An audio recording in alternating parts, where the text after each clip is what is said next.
Hi, my name is Jeremy McQueen. This is for my Emerging Technologies class.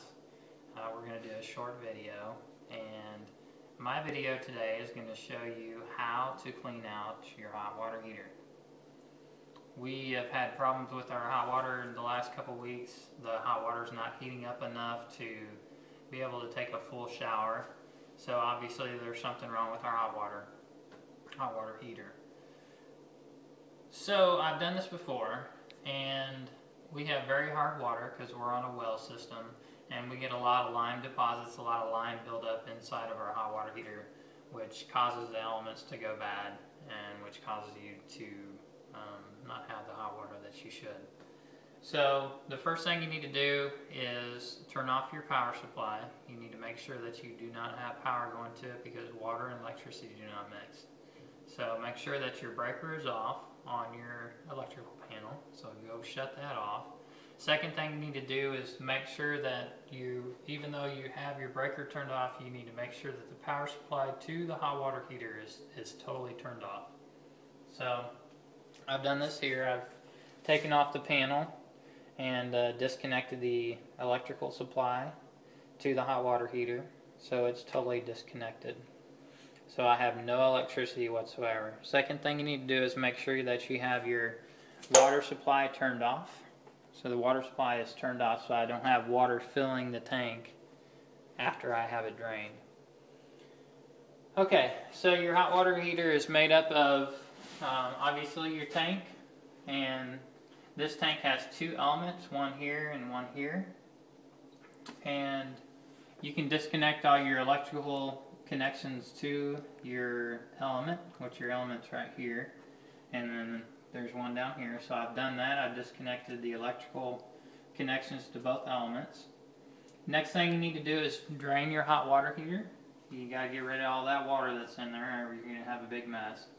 So down at the bottom you should have a place where you can drain it, and you want to go ahead and hook up a hose to that. Hook up your hose and make sure that your system's completely drained before you start working on it. After your system is drained, then you can go about taking out your elements. I've already loosened mine. These can be very, very tight though. So go ahead and take out your elements. That's what your element looks like. This one's I've already cleaned it up. It had lime scale all over it. But this element is good. It's still good. This element is the one we was having problems with. And obviously that's not right. The electricity runs through the rod here and heats your hot water. And our problem was this top element was working, but the bottom element obviously was not working, and we were only about 50% efficiency because this element was heating all the water. And once the cold water would fill, once you use the hot water, we only had about this much hot water, which we only had about a half a tank hot water. So obviously that's what the problem was.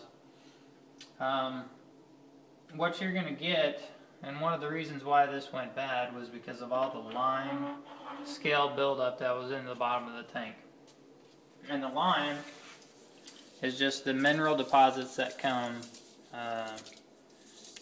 from your water, which is really, ours is really hard.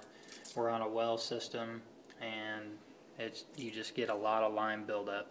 And once that lime builds up and gets to your elements, this is what's going to happen. So the next thing you need to do is clean out all your lime that's in there. And one good way to do that is to take a shop vac and to take a small piece of garden hose and cut a small piece of garden hose and attach it to the end of your shop vac, and to stick that in there and just suck out as much as you can of that lime scale. Once your lime is all taken out of your system, the only thing you got left to do is just put everything back together. Put your elements back in, hook up all your electrical connections, and then fill it up with hot water, or fill it up with water before you turn your electricity on. You want to make sure that your tank is full before you turn your electricity on, obviously, because your elements will burn out if it doesn't have the water in there. So pretty simple, pretty easy. If you're not comfortable with any electricity, or if you're not familiar with plumbing, call a licensed electrician or plumber. But this is something that the everyday handyman can do, and it's not something that has to cost you, you know, $200 or $300 to have somebody come and do for you. The element costs about $15, and it's a lot of work, and it's not easy to do, but it's something you can do yourself. So, thanks for watching.